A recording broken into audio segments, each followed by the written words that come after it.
En tout cas, je salue la présence des courageuses et des courageux qui sont venus pour écouter cette maintenant, on va dire, traditionnelle conférence sur la Révolution française.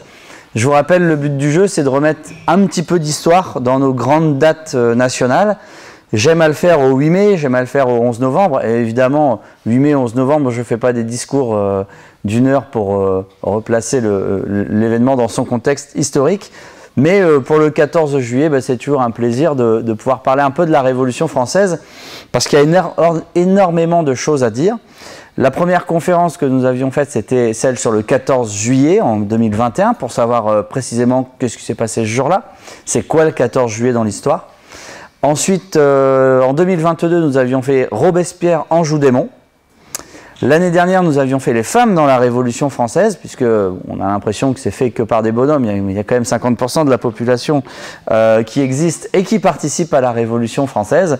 Et finalement, à chaque fois que je faisais ces conférences, je parlais de grands moments de la Révolution française. Je parlais de conventions, de directoires, de constituantes. Mais en me disant, mais peut-être que c'est pas clair dans l'esprit de tout le monde de savoir ce que c'est que la constituante, ce que c'est que la convention, ce que c'est que le directoire. Donc le but de celle-ci aujourd'hui, de conférence, c'est de prendre une heure, si ça vous va, on se donne une heure à peu près, et j'essaye de vous redonner les grandes phases de la Révolution française.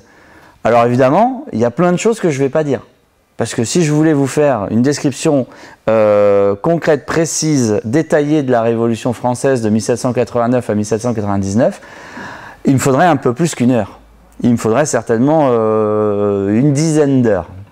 Bah oui, quand même, parce qu'il s'est passé énormément de choses dans cette période de l'histoire.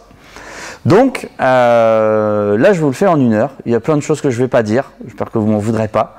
Mais l'idée, c'est qu'on ressorte de là, qu'on prenne un petit peu de l'amitié après, en se disant, bah tiens, maintenant, j'y vois un petit peu plus clair dans les différentes périodes de cette révolution. Voilà, alors, dans un premier temps, normalement, si je fais ça... ah oui, je suis trop loin peut-être. Est-ce qu'il va falloir à chaque fois que je... Ah ouais, il va falloir que je me rapproche. Alors, on peut faire comme ça. On peut faire une frise. Une frise où on va avoir quelques grandes dates, quelques codes couleurs, mais finalement, ça ne nous en dit pas beaucoup. Ou alors, on peut faire comme ça, un espèce de devoir d'écolier. Bon, ça, c'est pris sur une copie, hein, bien évidemment, vous l'avez vu, où on surligne des choses, où on annote et on met pareil des grandes périodes. Ou alors on peut faire un truc comme ça, où on y voit encore moins, où on parle de bulles avec des flèches, où on se fait des schémas, un schéma mental comme ça, une carte mentale, mais bon, ça ne nous en dit pas beaucoup plus et on a tendance à s'y perdre, on ne sait pas trop où ça commence, où ça s'arrête. Donc là, on va essayer d'être un petit peu plus synthétique et en essayant d'être clair. Pourquoi ça ne veut pas fonctionner, ça? Attendez, j'ai un problème avec ma tablette. Ah si, c'est bon, j'ai trouvé. Je voulais aussi faire un petit peu d'histoire ici parce que j'ai cette réflexion à chaque fois de me dire, finalement, l'histoire, à la télévision, c'est quoi?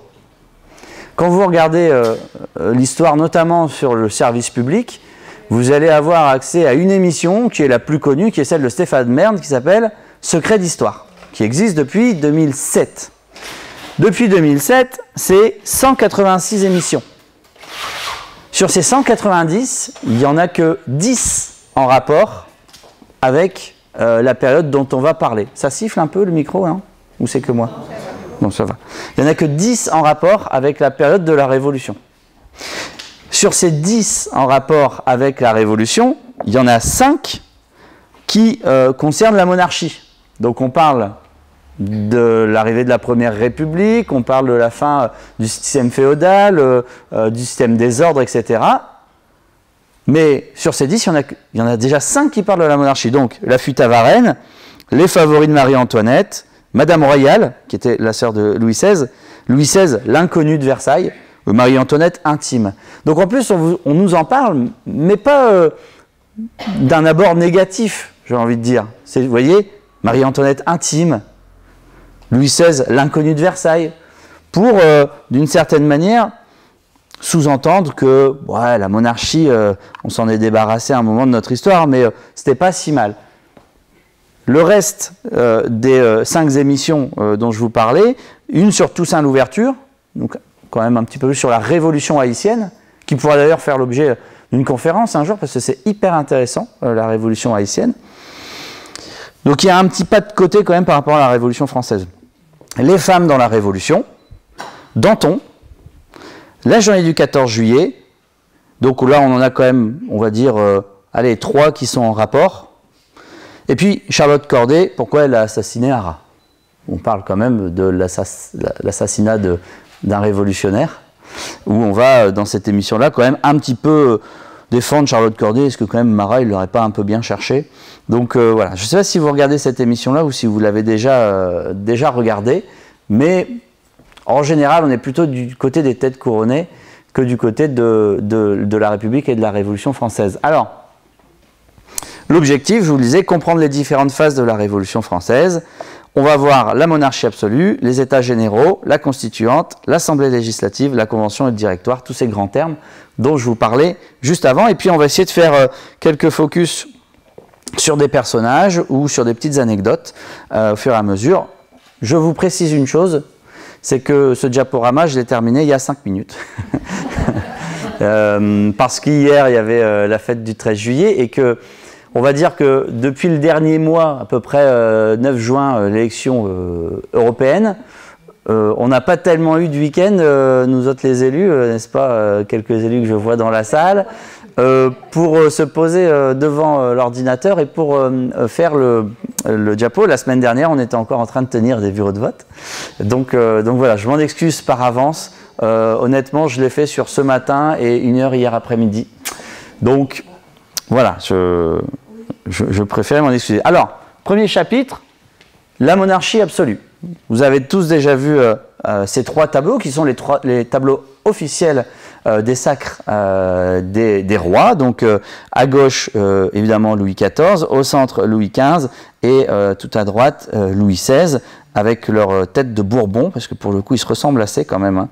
Et avec à chaque fois tous les apparats du sacre, la main de justice, la couronne, l'épée des rois de France, etc. etc. Pardon ? Il ne devait pas avoir froid, oui. Il y a pas mal en effet, il y a pas mal de couture là-dessus. Vous le savez, en 1789, le système politique qui est en place en France, à la fois il est très ancien parce qu'il va dater du baptême de Clovis, donc 496 ou 498, les historiens ne sont pas tout à fait d'accord, on ne sait même pas trop ce qui s'est passé à ce moment-là, mais a priori Clovis s'est fait baptiser dans la foi catholique et romaine, et on date à partir de ce moment-là la création, l'arrivée de la France. Voilà. Alors que, bon, globalement, ça y ressemble quand même pas trop. Mais il faut bien se donner des repères dans l'histoire. Et puis, on va dater une autre période pour la monarchie française avec l'accession au pouvoir de Louis XIV. En 1663, c'est à peu près à ce moment-là qu'on parle de l'arrivée de la monarchie, 1653, pardon, parce que, vous le savez, Louis XIV, c'est le roi soleil, et il va mettre en place un système de gouvernement très centré sur lui, l'État c'est moi, tous les pouvoirs me viennent de Dieu, donc la monarchie absolue de droit divin. Je suis monarque absolu. Le pouvoir législatif, exécutif et judiciaire, est en moi, et tous ceux qui exercent un quelconque pouvoir en France, c'est grâce à moi. Parce que tout le pouvoir est en moi. Il y a souvent le mot « moi » dans les rois de France, vous allez voir. Je vous ai mis, par exemple, un discours de Louis XV. Louis XV, il est très embêté à un moment parce qu'il y a quand même des institutions dans le Royaume de France, et notamment les parlements. Et les parlements, leur travail, c'est de sanctionner les décisions royales, c'est-à-dire les appliquer, les enregistrer et les mettre en application. Et parfois, les parlements, ils ne sont pas d'accord avec ce que le roi leur demande de faire. Et donc, il y a un système de remontrance, etc. Le roi leur dit « je ne suis pas content ». Et le roi, in fine, il a le pouvoir de venir au Parlement, de tenir un lit de justice et de faire enregistrer obligatoirement par le Parlement ce qu'il a décidé. Et bien, comme les parlements embêtent beaucoup Louis XV à un moment, il prend ce lit de justice, il va faire un discours, une remontrance au Parlement de Paris. Et regardez le ton qui est employé. C'est en ma personne seule que réside la puissance souveraine. C'est de moi seul que mes cours tiennent leur existence et leur autorité. La plénitude de cette autorité qu'elles exercent qu'en mon nom demeure toujours en moi, et l'usage ne peut jamais en être tourné contre moi. C'est à moi seul qu'appartient le pouvoir législatif, sans dépendance et sans partage, et c'est par ma seule autorité que les officiers de mes cours procèdent non à la formation, mais à l'enregistrement, à la publication, à l'exécution de la loi, que l'ordre public tout entier émane de moi, et que les droits et les intérêts de la nation, dont on ose faire un corps séparé du monarque, sont nécessairement unis avec les miens et ne reposent qu'en mes mains. Bon, je crois qu'on ne peut pas faire plus clair. Et à ce moment-là, Louis XV, il réaffirme la monarchie absolue de droit divin. On est en 1766. À cette époque, l'organisation de la société, vous la connaissez, vous avez tous déjà vu ça, comme moi à l'école quand on était petit, c'est l'organisation type féodale en 3 ordres, avec le tiers-état, qui correspond à 98% de la population en France, sur lequel reposent toutes les charges, tous les impôts, tous les devoirs, mais qui n'a strictement aucun pouvoir politique. Et puis, vous le voyez, sur lui, on voit la noblesse avec son épée et le clergé avec sa soutane. Et le clergé et la noblesse ne payent pas d'impôts et eux ont l'ensemble des droits politiques. Ça, c'est quand même, normalement, vous l'avez déjà vu, c'est une des caricatures les plus connues pour décrire le système politique de l'Ancien Régime.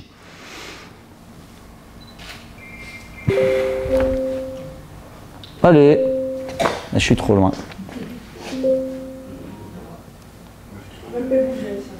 Bah alors. Voilà.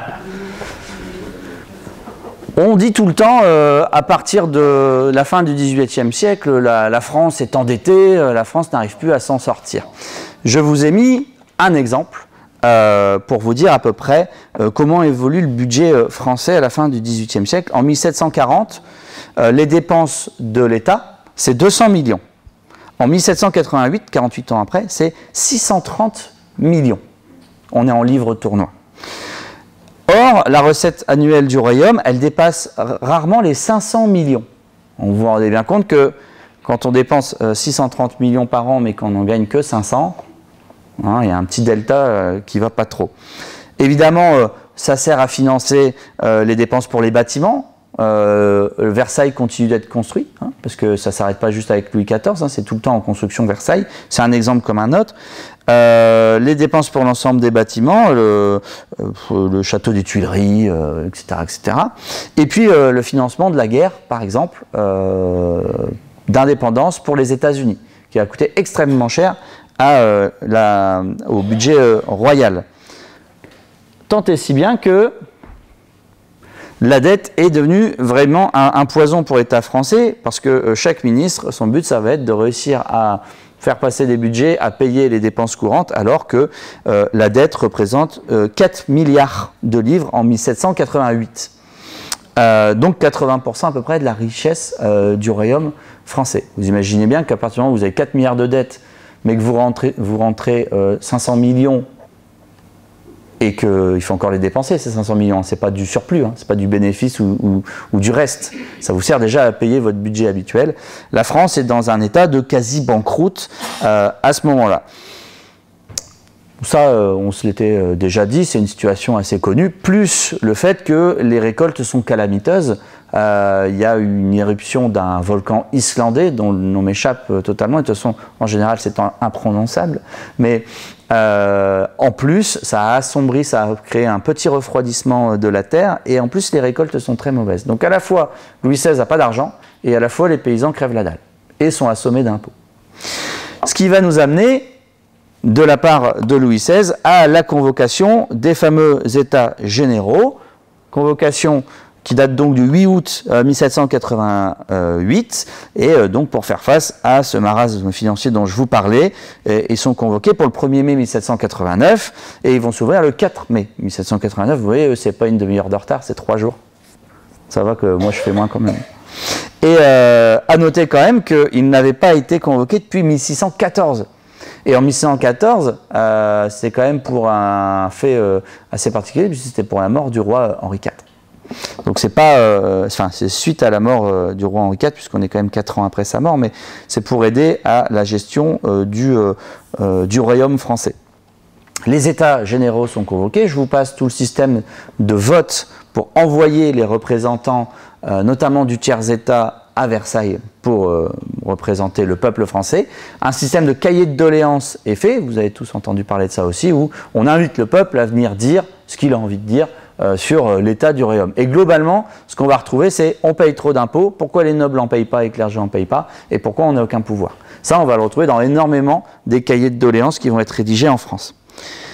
Se pose un problème à l'arrivée des députés pour ces États généraux, c'est que le tiers-État va demander le doublement, alors évidemment ça se fait avant les élections, du nombre de ses représentants. Le tiers-État a 578 députés. Le clergé en a 291, et la noblesse 270. Comme vous le voyez avec les petites flèches, on vous l'a mis, le tiers-État ça représente 27 millions de personnes, le clergé 170 000, la noblesse environ 300 000. Mais, à l'ouverture des États généraux, le tiers-État va dire comment on vote? On vote par tête ou alors on vote par ordre? Et ça peut vous paraître un détail, mais c'est hyper important. Parce que si on vote par ordre, ça fait que la noblesse a une voix, le clergé a une voix, le tiers-État a une voix.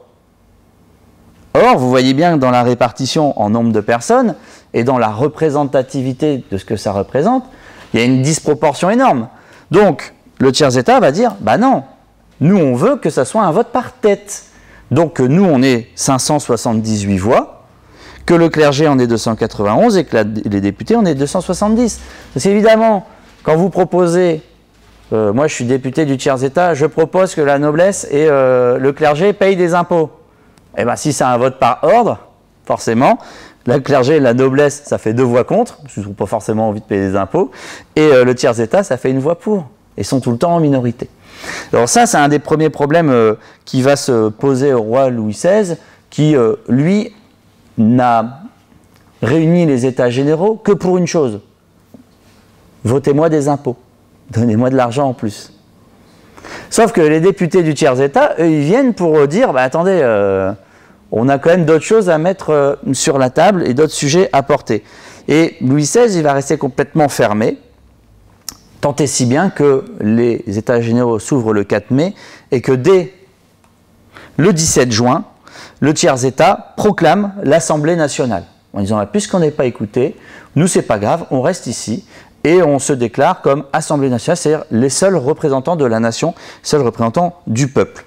Pour réagir à ça, Louis XVI, 3 jours après, va faire fermer la salle où se réunissent les États généraux en disant il y a des travaux. Bon, les politiques trouvent les excuses qu'ils peuvent. Du coup, le docteur Guillotin, dont le nom doit certainement vous parler, se dit bah, l'endroit qui correspond en termes de place pour pouvoir accueillir tout le monde, parce que vous avez vu, il y a du monde, eh ben, on va aller se réunir dans la salle du jeu de paume, l'ancêtre du tennis. Et donc, ils vont se réunir là-bas. Ils vont faire le serment du jeu de paume, immortalisé par le peintre David. Vous l'avez certainement déjà vu.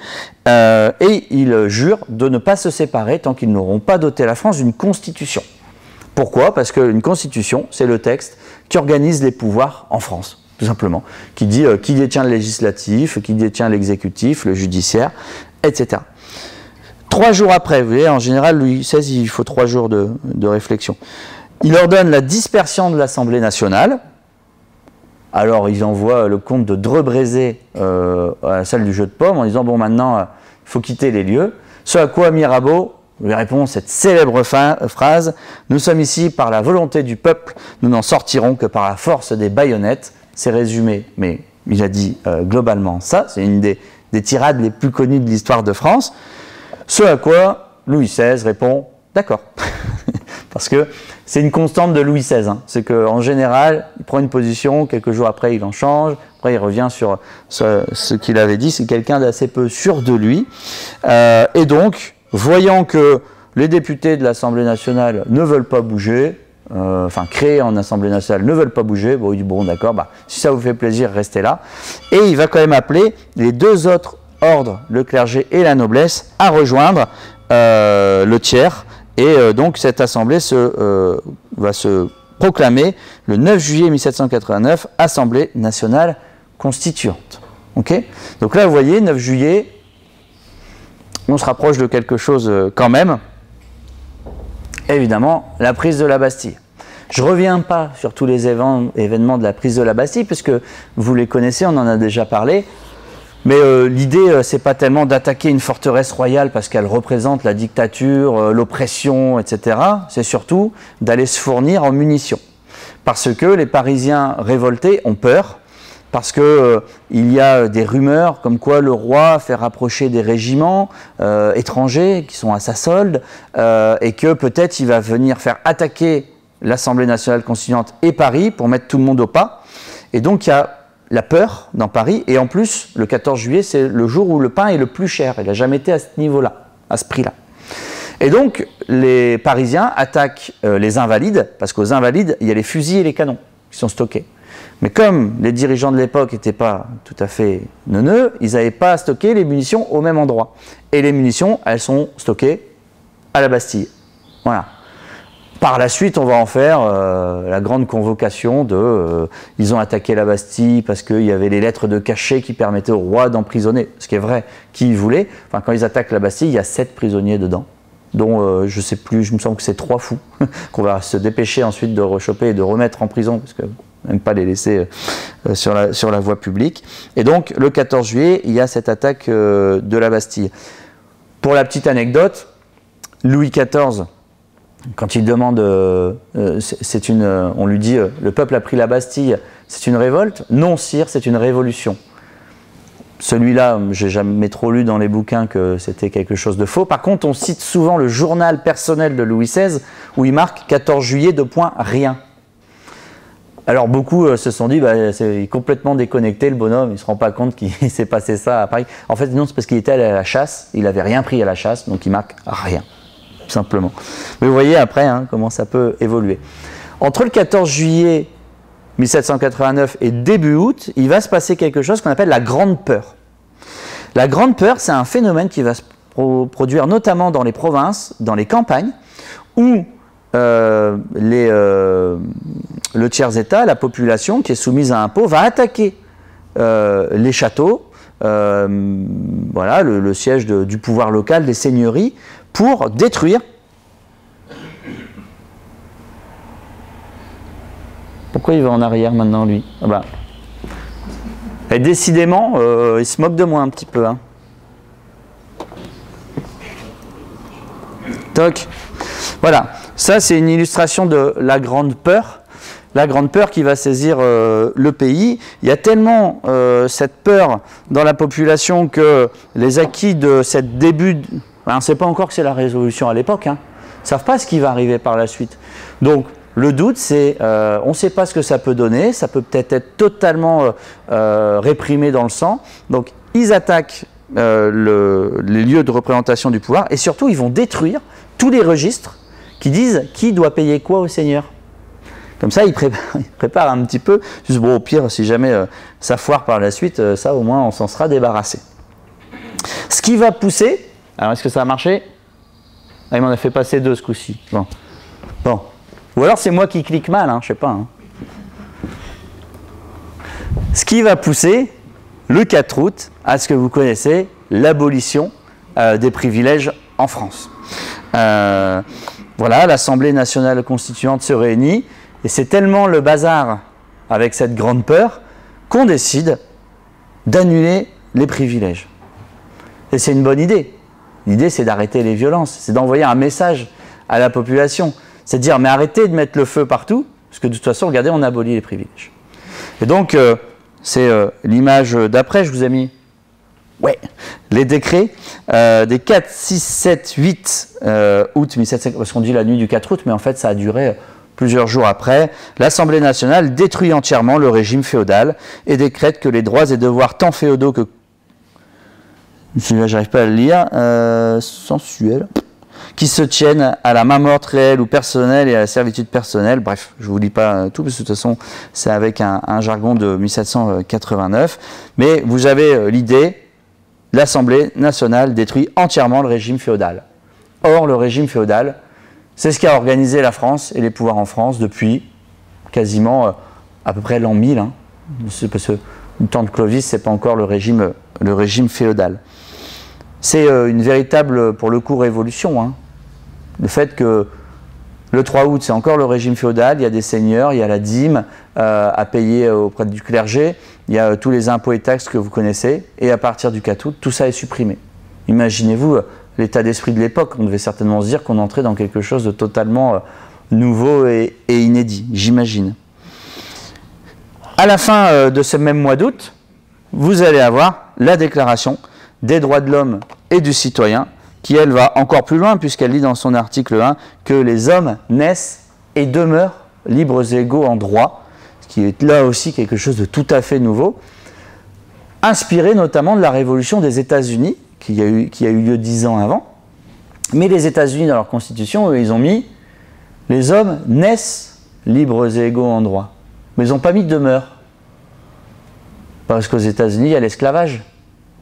Et donc, si vous mettez « naissent » et « demeurent », eh ben, tu nais libre, tu dois le demeurer. Mais si tu mets que « naissent », bah, quand tu es né, tu étais libre. Hein. Bon, après, ça n'a pas continué, mais on n'a pas mis « demeure » de toute façon. Donc, il n'y a pas de problème. On peut continuer avec l'esclavage. C'est notamment, là, vous voyez, hein, en droit, on dit tout le temps, un mot est vachement important, une virgule. Et ben, là, c'est un exemple de ça. Et donc, on est fin août. Le roi de France ne va pas valider tout de suite cette déclaration des droits de l'homme et du citoyen, et on va assister aux journées du 5 et du 6 octobre, où à nouveau le pain est très cher, et les femmes des Halles décident de marcher sur Versailles.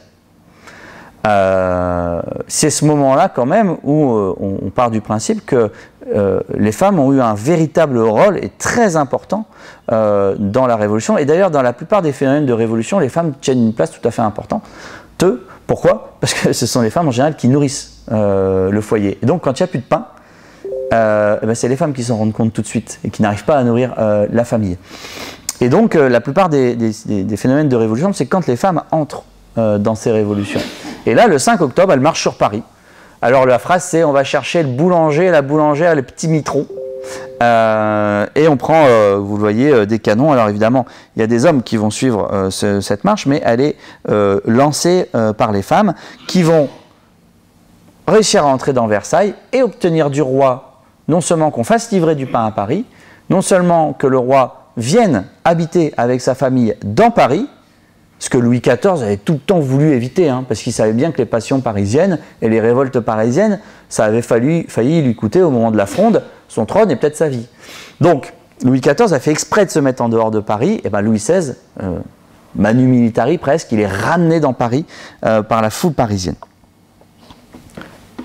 Donc, du coup, l'Assemblée nationale, bah, vu que le monarque est à Paris, se transpose elle aussi dans la capitale et va continuer son bonhomme de chemin et son travail à la fois de constituante, mais aussi faire des actes d'assemblée législative. Parce que, ok, elle prépare une constitution, mais en même temps, bah, elle gouverne la France, elle continue à faire avancer la France.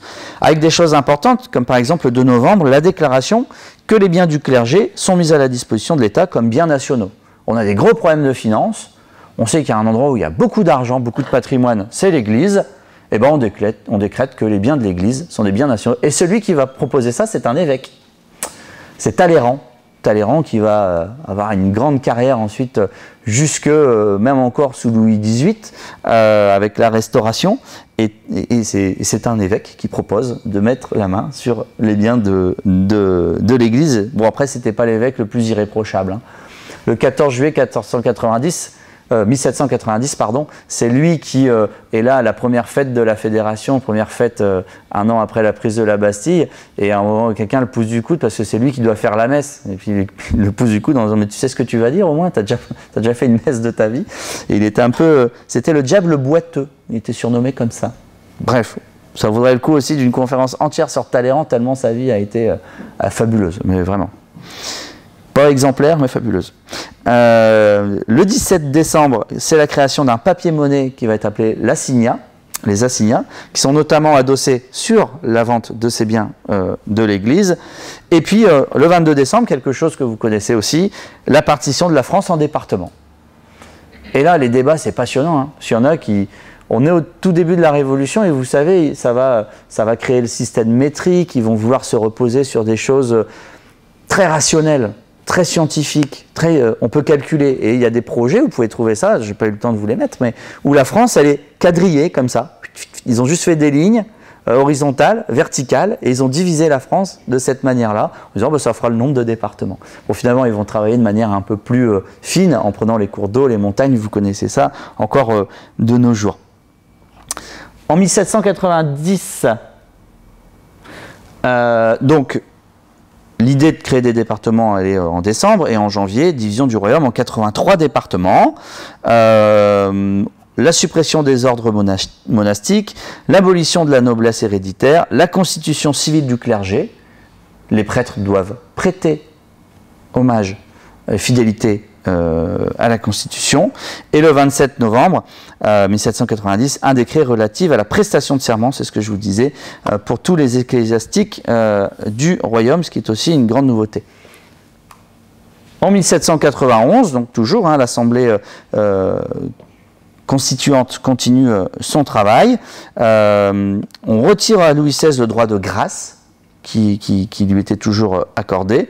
Et puis le 25 juin, vous avez la célèbre fuite à Varennes, qui normalement d'ailleurs n'était pas une fuite à Varennes, mais une fuite à Montmédy, qui était une place forte qui était tenue par des royalistes. Et donc le roi, avec sa famille, se déguise en servant de la baronne de Corfe. Et la baronne de Corfe, c'est leur servante à eux en vrai. Ils prennent la route très tôt, très tard, je ne sais pas comment on dit, au milieu de la nuit. Et puis bon, ils essuient un certain nombre de problèmes, ils cassent une roue ou un essieu, ils s'arrêtent un petit peu trop ce qu'il faudrait pour aller manger. Et finalement, ils ne vont jamais réussir à rejoindre les gardes qui les attendaient non loin de Varennes, hein, juste à côté. Ils vont se faire reconnaître par un agent de poste, Drouet.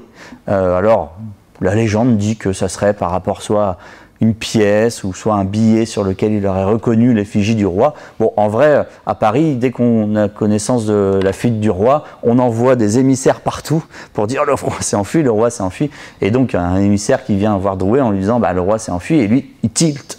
Il dit bah oui, ils avaient l'air bizarre quand même cet équipage-là avec de la baronne de Corfe. Et c'est comme ça qu'ils sont rattrapés. Avec ce retour aussi de Varennes, où à Paris, on a donné l'ordre de ne pas crier, de ne pas faire de démonstration quelconque, et donc Louis XVI et Marie-Antoinette reviennent sous un silence de mort dans Paris, avec leur carrosse qui remonte vers les Tuileries, dans un silence où personne ne dit rien du tout. Et ça, c'est la première marche. Qui disait ça? Je ne sais plus quel grand auteur, ça m'échappe, mais il disait qu'en gros, le retour de Varennes, c'est la première marche de l'échafaud qui va donc conduire la famille royale sous la guillotine. Le 25 juin, à la suite de ça, le roi est démis de ses fonctions royales. On le remet dans ses fonctions le 15 juillet et on réinstaure l'inviolabilité du roi. Et puis, le 3 septembre, enfin, la première constitution est adoptée par l'Assemblée nationale qui va donc laisser sa place juste après. Alors, je vous l'ai mis quand même, l'émancipation des Juifs, totale liberté de culte et d'activité professionnelle pour les Juifs. C'est une nouveauté aussi, hein. Ça fait plus de 1500 ans que les Juifs dans le Royaume de France n'ont pas accès à l'ensemble des boulots. C'est d'ailleurs pour ça qu'en général, ils étaient usuriers, ils prêtaient de l'argent. Les chrétiens n'avaient pas le droit de prêter de l'argent avec des taux d'intérêt, les juifs avaient le droit. Bon. Et donc là, c'est une des avancées de la Révolution, hein, tout de suite dès 1791. Le 1er octobre, l'Assemblée constituante se dissout et donc laisse place à l'Assemblée législative qui a été élue entre ce 3 septembre et ce 1er octobre. Vous le reconnaissez? Robespierre, exactement. Bah, je ne pouvais pas faire une conférence sans parler un peu de Robespierre. Son surnom, c'est l'incorruptible. Est-ce que vous savez pourquoi comment, à quelle occasion il a eu ce surnom d'incorruptible. Robespierre, il avait été envoyé aux États généraux, il faisait donc partie de ces députés qui étaient dans l'Assemblée nationale constituante, qui vont créer cette nouvelle constitution de 1791. Et à la fin des débats, une fois que quasiment tout était prêt, Robespierre, il lève le doigt, enfin j'imagine, j'étais pas, et il dit, ben moi j'ai une idée. On part du principe que l'ensemble de ceux qui étaient là à la préparation dans l'Assemblée constituante n'ont pas le droit de se représenter pour l'Assemblée législative qui arrive. Et comme ça montrera qu'on ne l'a pas faite pour nous, qu'on ne l'a pas faite pour prendre les pouvoirs ou pour le copinage, mais que nous, on était au-delà de ça. Et cette proposition de Robespierre va être acceptée. Et donc, ceux qui ont siégé dans l'Assemblée nationale constituante n'ont pas le droit de se présenter à l'Assemblée législative qui arrive juste après. Et ce surnom de l'incorruptible, bah, ça lui vient notamment de ce premier passage de la transition de la constituante à la législative. La législative 1791-1792. Hop. Bon, il y a un petit peu plus d'écrit là, hein, vous m'en voudrez, mais comme ça vous fait des trucs à lire pendant que moi je parle. C'est donc une monarchie constitutionnelle, c'est un test. Pas comme à l'anglaise, parce qu'à l'anglaise il y a 2 chambres, là il n'y a qu'une seule chambre, hein, celle des députés. Le roi tire son autorité de la nation, il n'est plus roi des Français, il n'est plus roi de France, mais roi des Français, parce que roi de France, ça veut dire que la France totalement lui appartenait. Là, il règne sur les Français. Donc c'est pas exactement la même signification. Il doit prêter serment de fidélité à la nation. C'est lui qui choisit ses ministres, qui n'ont pas le droit d'être des élus de l'Assemblée législative. L'idée étant de ne pas pouvoir être, que le pouvoir royal ne puisse pas corrompre les députés. 745 députés, donc tous nouvellement élus, hein, avec ce qu'on s'est dit juste avant, pour 2 ans. Et c'est elle qui a l'initiative des lois, donc qui a le pouvoir législatif. Le roi est tenu d'exprimer son consentement pour que ça devienne des lois. C'est ce qu'on appelle le fameux pouvoir de veto. Normalement, vous connaissez ça, son veto suspensif, et on va voir juste après qu'il va pas mal l'utiliser. Le roi ne peut pas dissoudre l'Assemblée, et l'Assemblée ne peut pas chasser le roi. Donc il y a une séparation des pouvoirs qui est quand même assez importante. Voilà, ça c'est pour l'illustration. C'est Louis XVI, on va le voir après d'ailleurs avec le bonnet phrygien, le bonnet rouge. Hop. Ça, c'est une petite illustration que je vous ai mis aussi parce que finalement, on ne le sait pas toujours, mais le système gauche-droite apparaît à ce moment-là dans l'histoire politique française et dans l'histoire politique générale. C'est-à-dire qu'il y a des députés qui étaient plutôt d'accord avec le veto et d'accord avec le pouvoir du roi. Et donc, en fait, ils se sont mis à la droite du président. Voilà. Pour pouvoir se compter et pour pouvoir échanger, argumenter, c'est plus facile quand on se réunit entre copains, hein, plutôt qu'être à différents endroits de l'hémicycle. Et donc, hop, ceux qui sont du côté d'une monarchie constitutionnelle avec plus de pouvoir du roi, vous allez à droite. Et ceux qui sont pas d'accord et qui sont plus pour prémisse de la République, mais à ce moment-là, on n'y est pas encore du tout à la République, ils vont plutôt se mettre à gauche. Et donc, c'est de là que vient le système de division à la française de gauche et de droite. Voilà, c'est un petit schéma de la Constitution de 1791. Tout le monde ne peut pas voter, hein, seulement les citoyens riches qui payent une certaine somme d'impôts et âgés d'au moins 25 ans. Et donc, vous voyez qu'à gauche, l'Assemblée législative a le pouvoir législatif et que le roi des Français, Louis XVI, a le pouvoir exécutif. Voilà, je vous le fais vraiment rapide pour cette Constitution de 1791. Évidemment, les élections pour la législative, avec ce qu'on vient de se dire, au courant du mois de septembre, ils se font dans un climat qui est vraiment assez particulier. Il y a eu la fuite du roi à Varennes dont on a parlé, il y a une scission au club des Jacobins, on y reviendra ou pas plus tard, où une partie part aux Feuillants et les autres restent aux Jacobins, avec Danton, Robespierre et ses grands noms. Il y a la fusillade du Champ de Mars, où on vient avec une pétition pour demander la destitution de Louis XVI, donc ça c'est le 17 juillet, et où les autorités, le maire de Paris, Bailly, fait tirer sur la foule.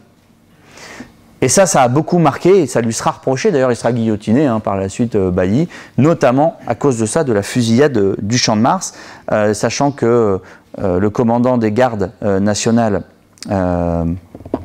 Lafayette, était présent, et lui ne voulait pas faire tirer, et c'est le maire qui donne l'ordre, et donc il y a cette fusillade. Et la déclaration de Pillnitz, le 27 août, simplement c'est l'empereur d'Autriche-Hongrie qui dit peut-être quand même commencer à s'intéresser à ce qui se passe en France parce que on n'aime pas trop là, ce qui est en train de se passer, là, de mettre retirer du pouvoir aux têtes couronnées, etc. Évidemment, il est empereur. Donc, il ne faudrait pas que ça donne des mauvaises idées. Et il le fait ça lors d'une conférence avec le roi de Prusse, notamment. Toujours en 1791, il y a une espèce de gradation qui va se passer comme ça. En novembre, la législative vote un décret pour punir les émigrés. Les émigrés, c'est les nobles qui sont partis en dehors du royaume de France et qui commencent à former une armée. Le roi utilise son droit de veto. Il dit non, moi cette loi-là, elle ne me plaît pas. La punition, c'était, bon, vous rentrez, si vous ne rentrez pas, on vous confisque tous vos biens et quand vous rentrez, vous êtes passible de peine de mort. Louis XVI dit non, ça ne m'intéresse pas. Le 29 novembre, 20 jours après, les députés votent un décret contre les prêtres réfractaires, c'est-à-dire contre les prêtres qui ne veulent pas prêter serment auprès de la Constitution. À nouveau, Louis XVI dit non, ça, j'en veux pas, je ne le sanctionne pas. Et donc, Louis XVI, petit à petit, il va acquérir son surnom de Monsieur Veto, et il se donne l'image, en faisant ça, d'un protecteur et des immigrés, des gens qui ont quitté le royaume de France, et des prêtres réfractaires. Ça commence à pas se sentir bon, puis je vous rappelle qu'il y a eu la fuite à Varennes quelques mois avant. Finalement, c'est Louis XVI lui-même qui va pousser à la guerre contre les puissances de Prusse et d'Autriche-Hongrie, avec cette idée, je crois que je l'ai mis sur la slide d'après, qui avait un avantage pour Louis XVI simplement, c'est qu'il déclare la guerre. C'est son pouvoir en tant que roi des Français dans la Constitution de 1791. Il n'y a que lui qui a le droit de déclarer la guerre. Il déclare la guerre, il se dit, de toute façon, si je la gagne, je suis un roi vainqueur, ça peut être que bon pour moi, pour mon image, pour mon prestige et mon pouvoir. Et si je la perds, de toute façon, ceux qui vont la gagner, c'est mon beau-frère, puisque l'empereur, c'est le frère de Marie-Antoinette, et donc ils vont venir me libérer, ils vont me remettre sur le trône. Bon, j'aurais été libéré par une puissance étrangère, mais c'est pas grave, on va me remettre sur le trône et je vais pouvoir refaire ce que je veux. Robespierre l'avait bien compris, et lui avait notamment voté contre la guerre, mais finalement, la guerre va être lancée à partir de 1791. Alors, où est-ce que j'en étais? 1792, pardon, avril 1792. On progresse, là on est en avril 1792. Malheureusement, la guerre ne va pas forcément tourner à l'avantage des armées françaises. Armée française, à cette époque-là, c'est 150 000 hommes. Autriche-Hongrie, c'est 35 000 hommes. Et bien, on perd. On perd parce qu'il n'y a pas d'organisation, il n'y a pas de logistique, les troupes n'ont pas forcément les armements, n'ont pas forcément la nourriture, n'ont pas forcément non plus les chefs qu'ils avaient avant et qui étaient partis, qui avaient émigré. Donc il y a un temps quand même de latence où les armées enchaînent quand même énormément de défaites. Le 20 juin, le peuple envahit les Tuileries parce qu'ils demandent justement, ils en ont un peu marre que Louis XVI mette son veto sur tout.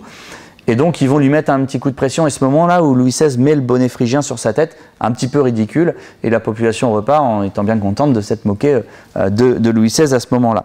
Le 22 juin, c'est la première fois qu'un chant est entonné, que vous connaissez tous.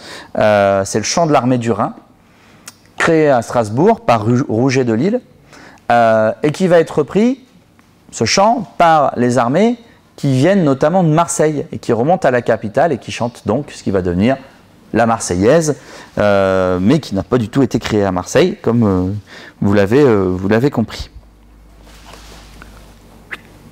Le 11 juillet 1792, l'Assemblée nationale déclare la patrie en danger. Et le 25 juillet, il y a ce qu'on appelle le manifeste de Brunswick, le nom d'un des dirigeants de l'armée des coalisés, qui dit « Attention, si vous touchez un cheveu de la famille royale, on va entrer dans Paris et on va tous vous dézinguer. » Bon, il ne l'a pas noté comme ça, je vous le dis avec mes mots. Mais vous connaissez le peuple français. En général, ce sont le genre de menaces qui ont plutôt tendance à exacerber les passions qu'à les calmer. Et c'est l'effet que va avoir le manifeste de Brunswick sur la population française. Le 10 août, notamment, il va y avoir la prise des Tuileries, où réside la famille royale, et Louis XVI est obligé de s'enfuir à l'Assemblée législative pour se mettre sous sa protection. On date de ce 10 août, hein, clairement, c'est le moment de la chute de la monarchie en France. Je vous passe tous les détails sur les massacres des gardes suisses à ce moment-là, etc., qui protégeaient les Tuileries. Il va y avoir d'autres massacres début septembre, puisqu'il y a vraiment une peur des populations suite aux défaites militaires. Et les massacres de septembre, bah, c'est simplement on va dans les prisons et on tue tous ceux qui sont là. En général, c'était des nobles qui avaient été mis en prison, ne sachant pas trop quoi en faire en attendant. Par exemple, la princesse de Lamballe, qui était la favorite et celle qui s'occupait de Marie-Antoinette, on va la décapiter, mettre sa tête au bout d'une pique et on va aller se promener devant. Alors je ne sais pas si la famille royale à ce moment-là, elle est emprisonnée à la maison du Temple. On la passe des Tuileries au Temple à Paris, et la prison du Temple. Et on va passer devant les barreaux de Marie-Antoinette avec la tête de sa meilleure copine au bout d'une pique. Ça va être des moments quand même assez incontrôlables, notamment aussi pour les révolutionnaires français. Et puis on a le début de révoltes royalistes un petit peu partout en France, en Vendée, en Dauphiné, en Bretagne. Et à ce moment-là, l'Assemblée législative, avec ce qui s'est passé par rapport au roi, voyant l'échec de cette tentative finalement de monarchie constitutionnelle, dit écoutez, nous on demande l'élection d'autre chose, d'un nouveau système qui va prendre le nom de convention, et cette élection, pour la première fois en France, va se faire au suffrage universel masculin, c'est-à-dire universel, mais avec la moitié en moins de l'univers. Du coup. Mais c'est la première fois qu'on ne met pas en place ce système censitaire qui dit qu'il faut être riche pour pouvoir voter. On arrive donc à la Convention entre 1792 et 1795. Hop. Donc vous m'avez suivi, hein. Monarchie absolue, États généraux, Assemblée constituante, Assemblée législative, et là on arrive à la Convention. Donc elle est issue des élections de septembre 1792. Entre parenthèses, vous avez vu qu'en France, la plupart des moments un peu chauds révolutionnaires, c'est toujours l'été. C'est souvent l'été. On a oublié ça depuis qu'il y a les grandes vacances maintenant et que c'est un temps de pause où tout se met à l'arrêt. Mais avant, les grandes émotions, c'était en été. Et il y a un an, début juillet, il y a eu une grande émotion populaire avec ce qu'on a appelé les révoltes. Non, comment ils ont appelé ça? C'est pas les révoltes, c'était les émeutes. Ils ont appelé ça les émeutes. Mais finalement, ça s'inscrit dans le temps long de l'histoire. Je me passé par la tête en écrivant ça ce matin. Je me suis dit, tiens, c'est étonnant. Alors, où est-ce que j'en étais? Donc, cette convention, elle est quand même créée dans un contexte où il vient d'avoir la prise des Tuileries, où, de fait, c'est la chute de Louis XVI et de la monarchie constitutionnelle. Il y a une peur interne avec des révoltes royalistes et il y a une peur externe avec les défaites des armées aux frontières. Il va y avoir 3 phases dans cette convention, la phase girondine, la phase montagnarde et la phase thermidorienne qu'on va voir juste là rapidement. Donc la convention girondine, c'est simplement l'abolition de la monarchie, juste ça, le système qui était en place depuis 496 ou 498, comme on en parlait avec le baptême de Clovis, et c'est le 21 septembre 1792. C'est juste après la victoire de Valmy d'ailleurs. Dans la foulée, il y a des députés qui demandent à se débarrasser du roi. Les Girondins, ils tiennent. Ils disent non, on verra ça plus tard. Le roi, bon, il n'a plus de pouvoir, mais le roi n'est plus roi, mais il est toujours là. Louis XVI est toujours dans la capitale. Et on découvre aux Tuileries ce qu'on va appeler l'armoire de fer, qui existe toujours de nos jours, le 20 novembre 1792, dans lequel on retrouve toute la correspondance de Louis XVI, et notamment les lettres qu'il envoyait à son beau-frère en Autriche, dans lequel il disait qu'il n'y croyait pas du tout, qu'il avait signé et promulgué tous ces machins-là, mais que dès qu'il pourrait s'en débarrasser, ils en seraient bien contents. Et ça, une fois qu'il y a la découverte de l'armoire de fer, les Girondins n'ont plus le choix. Ils sont obligés d'instruire le procès, évidemment, de Louis XVI, qui commence le 10 septembre. Et comme vous le voyez à l'écran, la première question, c'est est-ce qu'il est reconnu coupable de traîtrise? 643 pour, 78 contre. Donc à une très large majorité, Louis XVI est reconnu comme traître. Il est condamné à mort à 387 voix contre 334. Il y a une dernière question, je ne vous ai pas mis les votes, hein, mais les Girondins demandent, ouais, mais du coup, est-ce qu'on ne peut pas surseoir à l'exécution? Et alors là, c'est une majorité de non. Une fois que la décision a été prise, les députés estiment que il faut la mettre en application. Et décapitation de Louis XVI le 1793. Bravo, vous savez lire. Mais c'est une date importante hein, de l'histoire de France. Hein. Non, mais alors, j'en doute pas. Mais on me dit parfois, oui, oh, les Français, vous êtes des sauvages, vous avez décapité votre roi. Les Anglais l'avaient fait 100 ans avant. Hein. C'était Jacques Ier, déjà, il me semble, hein, qui avait été décapité. Hein. C'est l'occasion de vous faire un petit focus sur la guillotine. À gauche, vous avez ce bon docteur Guillotin, comme il était surnommé, et à droite, vous avez une représentation de la guillotine. Alors, à savoir que le docteur Guillotin n'est pas l'inventeur de la guillotine. Tac. Il est député de Paris en 1789, médecin de formation, et il va participer au débat de la Constituante.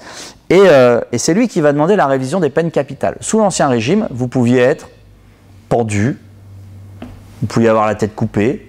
Il y a même des moments où, au Moyen-Âge, on noyait les gens. Il y avait un lord qui avait été condamné, et mais lui, il était anglais, je crois. On lui avait dit, mais ok, vous êtes condamné à la peine de mort, vous choisissez votre méthode d'exécution. Et il dit, moi, je vais être noyé dans une barrique de vin rouge. C'est vrai, hein, c'est arrivé, c'est arrivé. Bref, les nobles étaient décapités, et les roturiers, comme vous et moi, nous étions pendus.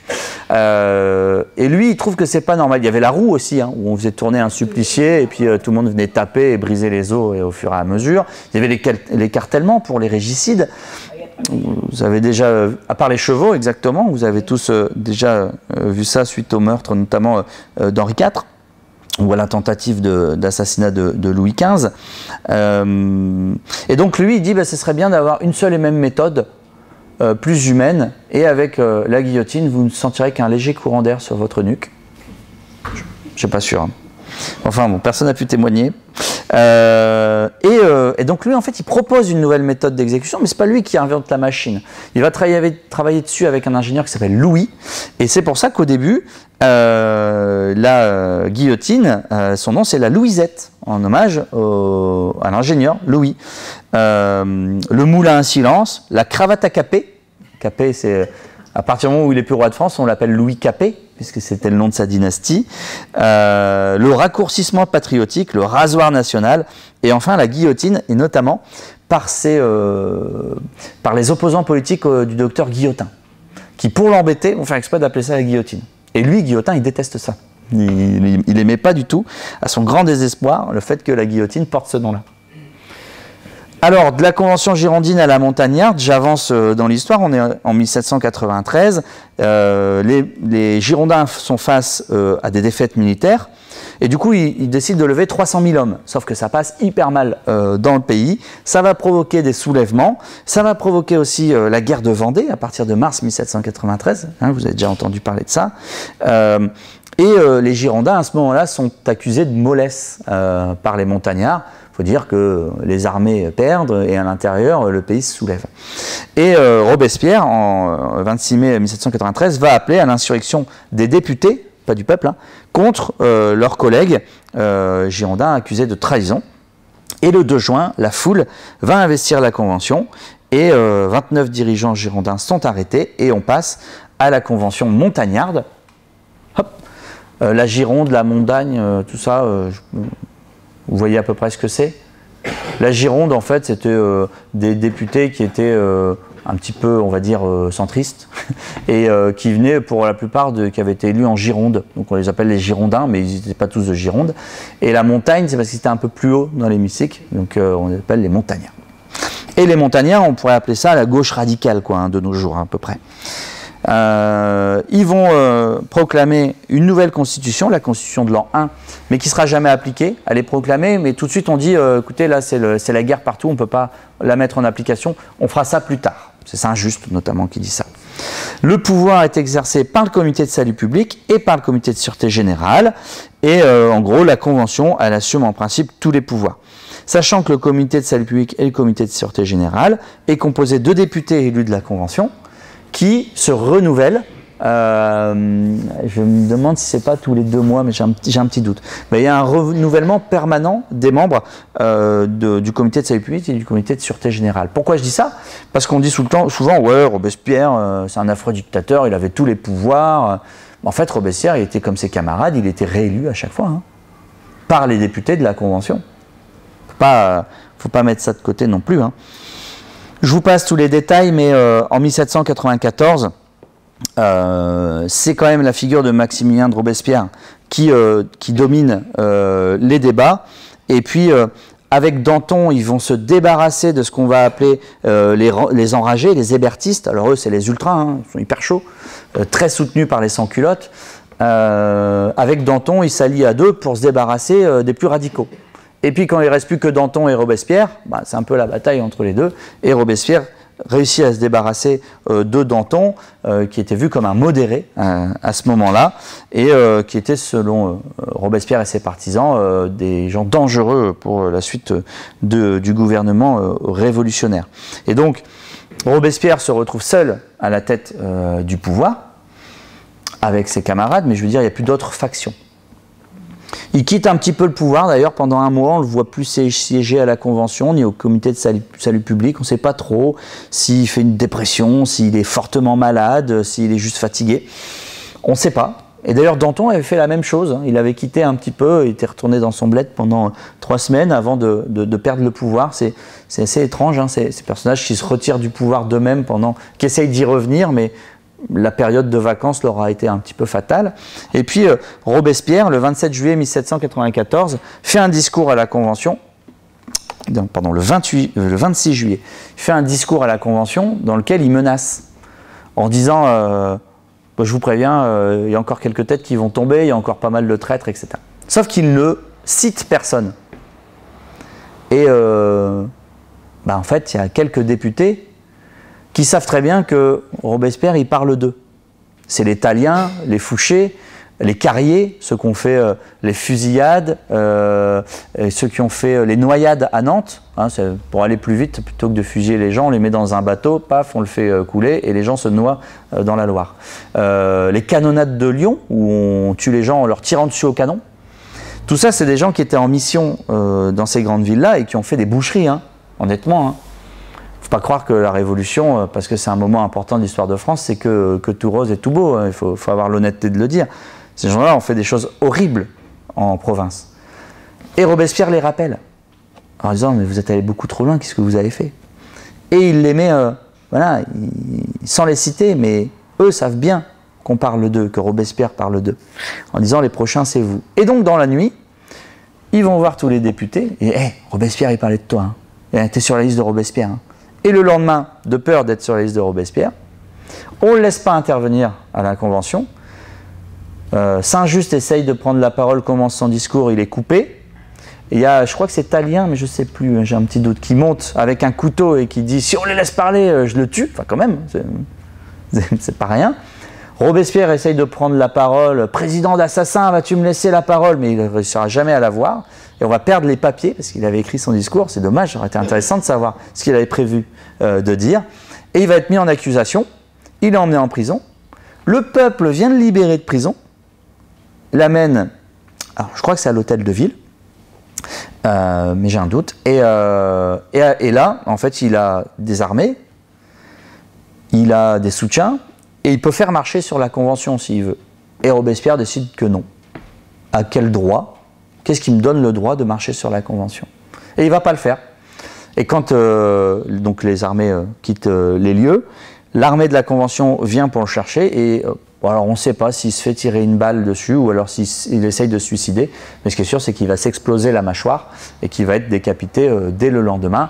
Son frère, de même, Le député Lebas, je crois, va se faire arrêter, mais le frère de Robespierre va se jeter par la fenêtre pour essayer d'échapper à ceux qui viennent l'arrêter. Il va se fracturer le bassin, enfin bon, Augustin Robespierre, je crois.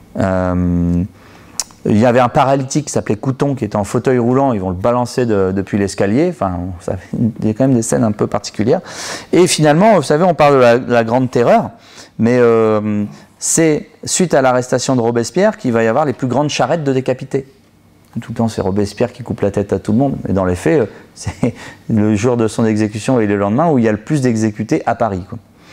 Et c'est vrai qu'il y avait plus d'exécutés à Paris sous Robespierre, mais il y en avait moins en province. Ils avaient pris un décret pour dire, plutôt que les représentants en mission dans les villes fassent exécuter à tour de bras et qu'on n'ait pas le regard dessus, maintenant les exécutions se feront à Paris. C'est pour ça qu'on dit, ouais, il y a davantage d'exécutions à Paris, mais de fait, puisque c'était pour avoir la main dessus. Se met en place la convention thermidorienne, qui va aller jusque le 22 août 1795, où elle va s'autodissoudre pour laisser la place au directoire sur la convention thermidorienne.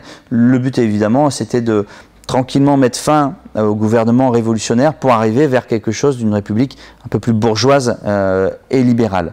Donc je passe rapidement dessus. Je voulais vous faire un focus sur ces personnages-là. Alors, vous les reconnaissez ou pas? Danton, tout à gauche. Robespierre, tout à droite. Le deuxième en partant de la gauche, c'est Camille Desmoulins. Et le troisième en partant de la gauche, c'est Saint-Just. Je voulais juste que vous ayez ça en tête parce qu'on n'y pense quand même pas assez. Saint-Just, quand il est décapité le même jour que Robespierre, il a 26 ans. J'ai pas pris ma fiche, je me l'étais noté, évidemment, j'ai laissé sur mon bureau. Il a 24 ou 26 ans, il est tout jeune. Robespierre, il a 36 ans. Danton, il a 35 ans. Et Camille Desmoulins, il croit qu'il est 2 ans plus jeune que Robespierre, il doit avoir 34 ans. Ça veut dire que c'est des grands noms. Et nous, on est habitués à ce que les hommes politiques soient un peu plus anciens. Si on accepte Macron récemment, mais sinon, les présidents qui étaient élus, c'était des Chirac, des Mitterrand, même des Sarkozy Hollande qui avaient déjà passé la cinquantaine, des Pompidou, des De Gaulle, qui étaient quand même âgés, quoi. Donc on se dit, ils ont vécu, ils ont vu pas mal de choses différentes. Là, c'est des gars qui ont 30 ans quand même, qui font la révolution. Et qui passent d'un système où tout est bien en place, il y a un roi, il y a la pyramide, la noblesse, le clergé, la répartition des pouvoirs, où les gars qui doivent inventer l'actuel et le futur de la France, ils ont 30 berges. Enfin, je crois qu'on s'en rend pas compte quand même. Ils sont guillotinés à 35, 36 ans. C'est quand même assez fou. Et nous, on connaît la suite de l'histoire, donc on se dit, ouais, c'est facile, c'est prévisible. Mais eux, ils la vivent. Et ils font quelque chose qui n'a jamais été fait avant. Tac. Chapitre 4, le directoire, qui va donc de 1795 à 1799, sur lequel je vais passer volontairement assez rapidement, parce que certains ne mettent pas le directoire dans la Révolution. Ils estiment que la Révolution, elle se termine en 1795. Moi, je l'ai mis juste pour vous en parler très rapidement. Donc c'est le régime qui va gouverner la France du 26 octobre 1795 jusqu'au 9 novembre 1799, le 18 Brumaire en 8. On y reviendra juste après avec la prise, avec le coup d'État, notamment de Napoléon Bonaparte. Le pouvoir législatif est confié. Alors eux, leur but, c'est d'éviter qu'il y ait à nouveau une seule personne ou un seul groupe qui prenne le pouvoir et qui mélange l'ensemble des pouvoirs. Donc le pouvoir législatif est donné à 2 conseils, le conseil des 500 et le conseil des anciens. Les députés sont élus pour 3 ans, renouvelés au tiers chaque année. Donc vous voyez, on n'a pas le temps de constituer des camps, quoi, hein, parce que tous les années, il y a un tiers de l'Assemblée qui est renouvelé. Oui, voilà, c'est marqué ensuite après, empêcher la formation de partis. Une fois élus, les députés forment, alors par tirage au sort, ils vont soit dans le conseil des 500, soit dans celui des anciens, où il faut avoir minimum 40 ans, et c'est eux seuls qui ont l'initiative des lois, les 500. Et les anciens ne peuvent qu'approuver ou amender sans rejeter. qu'approuver sans amender ou rejeter. C'est oui ou c'est non. Et le pouvoir exécutif, il est confié à un directoire de 5 membres qui sont eux-mêmes élus lors de ces renouvellements hein, en tant que députés. Et c'est un tirage au sort. Tout simplement, il me semble.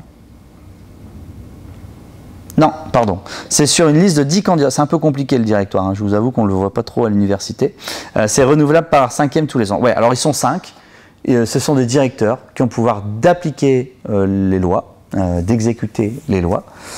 Au fur et à mesure, chacun des 5 directeurs va se spécialiser dans un domaine. Un va prendre l'armée, l'autre va prendre l'économie, etc. Mais théoriquement, tous ont le même pouvoir à l'intérieur du directoire.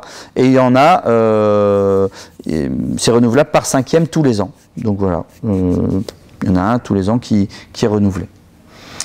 Le problème du directoire, c'est qu'il va essayer d'être toujours nuancé entre pas trop les jacobins, hein, les robespierristes on va dire, et pas trop les royalistes. Tu vois, être un pied dedans, un pied dehors, ils vont essayer, il va tirailler des deux côtés.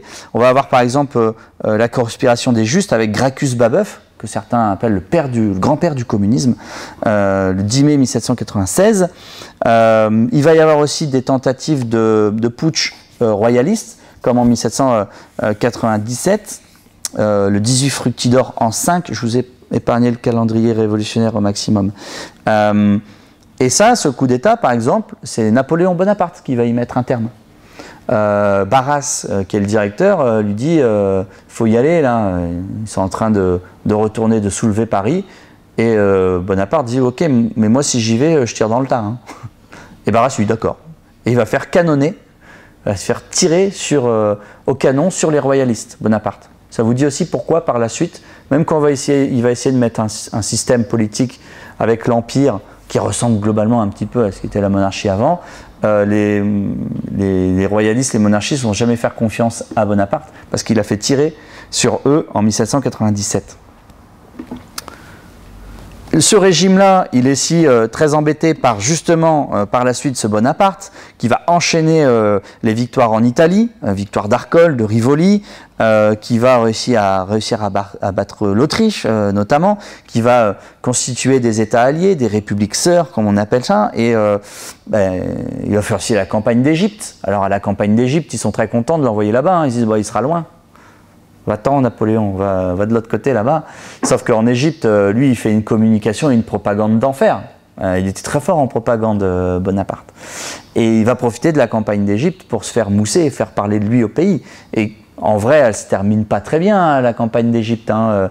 L'armée est bloquée en Syrie, elle a chopé, je ne sais plus quelle maladie, mais en gros, il ne reste pas grand-chose de l'armée. Même Kléber va se faire assassiner quelques mois ou quelques semaines après le départ de Napoléon.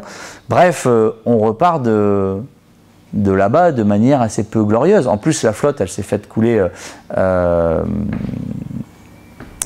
au large de l'Égypte. La bataille de... Je sais plus. Tiens, non. C'est pas grave, j'ai pas révisé. Et donc, ouais, c'est pas... en soi, militairement, en termes de pouvoir, la campagne d'Égypte, c'est pas ouf, hein. Sauf qu'en termes de ce qu'on ramène en images, parce qu'il ne prend pas que des militaires, il prend aussi des dessinateurs, des scientifiques, des gens qui viennent étudier la nature, les bébêtes qu'il y a là, etc., etc. Et ça, il en fait une communication qui est hyper efficace. Et ça va marquer à l'époque, tant et si bien que cette république-là, qui est finalement assez affaiblie par les différentes tendances qui la déchirent, par un militaire qui a pris de plus en plus d'importance, va être descendu justement par ce Napoléon Bonaparte. Avec Sieyès, ils vont fomenter un coup d'État. Ils réunissent à Saint-Cloud le Conseil des 500 et le Conseil des Anciens. Et à un moment, Bonaparte essaye de se faire entendre. Les 500 quasiment sont prêts à lui sauter dessus et à les triper. Et son frère fait entrer l'armée. Il dit ouais, c'est bon, hein, dégagez-moi tout ça. Mais ni plus ni moins, hein, c'est ce qui va se passer. Le frère de Napoléon lui sauve la mise en faisant entrer l'armée et en faisant disperser tout le monde. Un nouveau pouvoir va être mis en place, c'est le consulat, avec 3 consuls, dont Napoléon, qui finalement après va se faire nommer consul à vie, et puis va être le seul à détenteur du pouvoir jusqu'à 1804 et son sacre. Mais là, je suis allé au-delà de 1799 dont je vous avais parlé. Ce coup d'État de Napoléon, c'est 1799.